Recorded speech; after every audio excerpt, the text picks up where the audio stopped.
Mahal na kadilim, ako si Rika. Gusto ko lang ibahagi ang nakakatakot na kwento naranasan ko na araw na yun. Marahil ay maraming hindi maniniwala sa kwento ko na ito dahil sa kakaibang misteryong naranasan ko.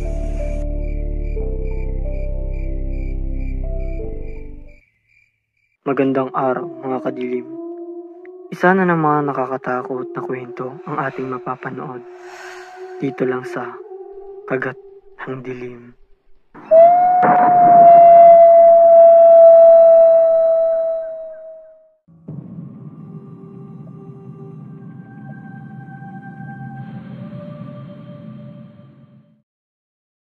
Gabi nun, nanonood ako ng TV, mga bandang 11 PM.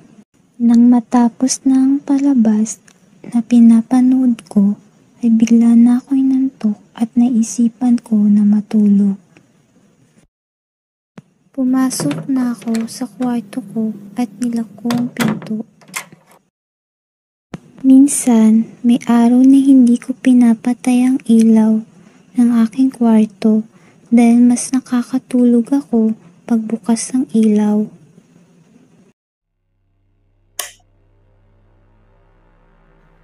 Nang nasa kalagitnaan na ako ng aking pagtulog, bigla na lang may kumalabit sa paa ko.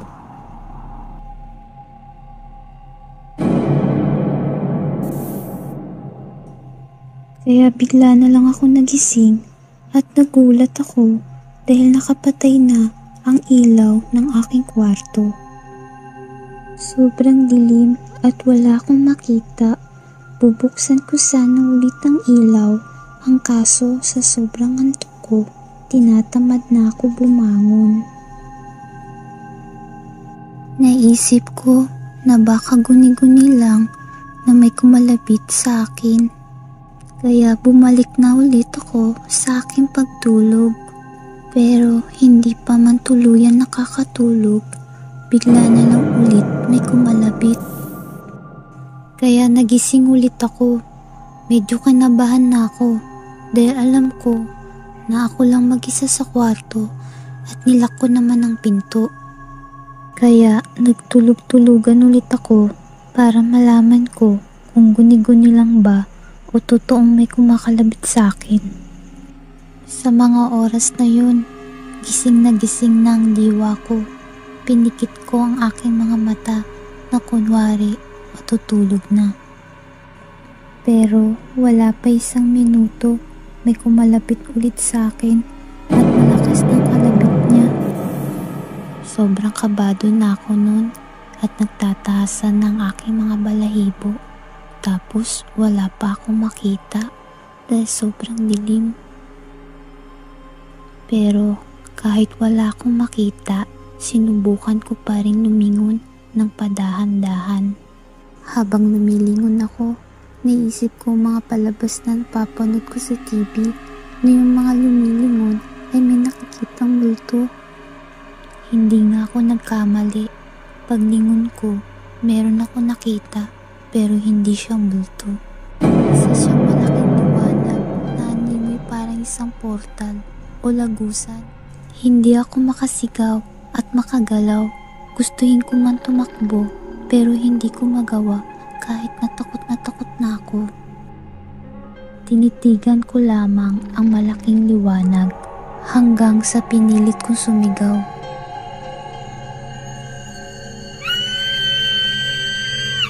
At narinig ng aking ama ang pagsigaw ko, kaya pinilit niyang buksan ang pinto ng kwarto ko.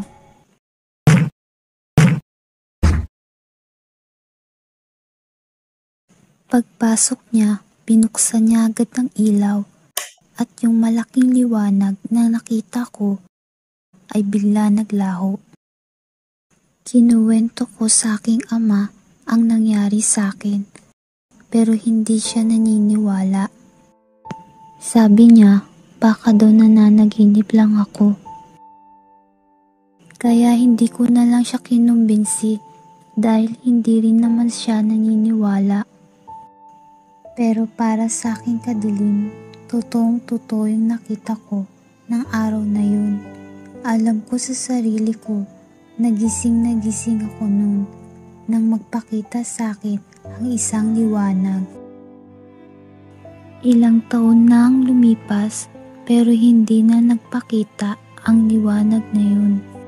Kung nilabanan ko lang sana ang takot na yun, malalaman ko ang kasagutan kung bakit siya nagpakita sa akin.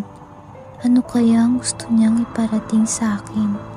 May gusto kaya siyang sabihin? Malalaman ko lang ang sagot pag nagpakita ulit ang misteryosong liwanag ng lagusan.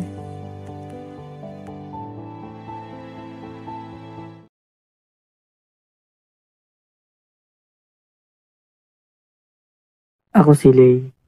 Pauwi ako ng araw na yon, galing sa aking mga kaibigan. Dahil sa kasiyahan, di ko na namalayan na ginabi na pala ako ng uwi.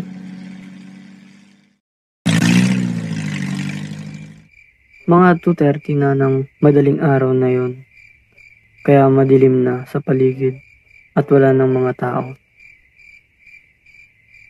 Mabuti na lang, hindi pa lobat ang cellphone ko nun, kaya kinuha ko at binuksan ang ilaw.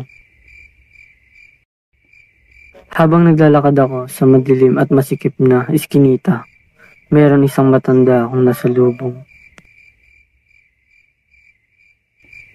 Dahil sa masikip ang daan, kaya naisip ko huminto na lamang ako para di ko mabangga si Lola at hintayin ko siya makalagpas.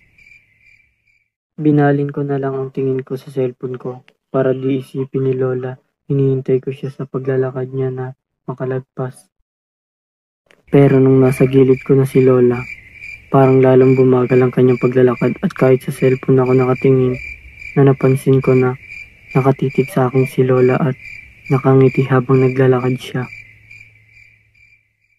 Pero oras na yun, di ko pa napapansin ang nangyayari. Nang makalagpas na si Lola, ay nagpatuloy na ako sa paglalakad at hindi na ako lumingon. Nang makauwi na ako at nakahiga na sa aking kwarto, doon ko naisip si Lola. Bakit nga ba merong isang Lola na uugod-ugod na naglalakad ng ganong oras sa madilim na iskinita? Doon ko na naisip baka hindi tao ang nakasalubong ko kanina. Baka isang engkanto o kaya isang kaluluwa hindi matahimik.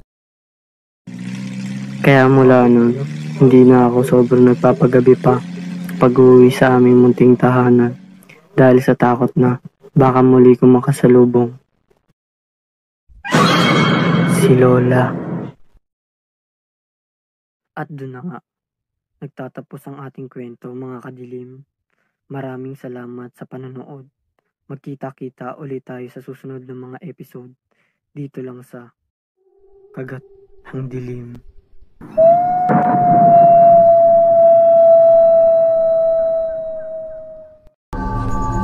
Pare,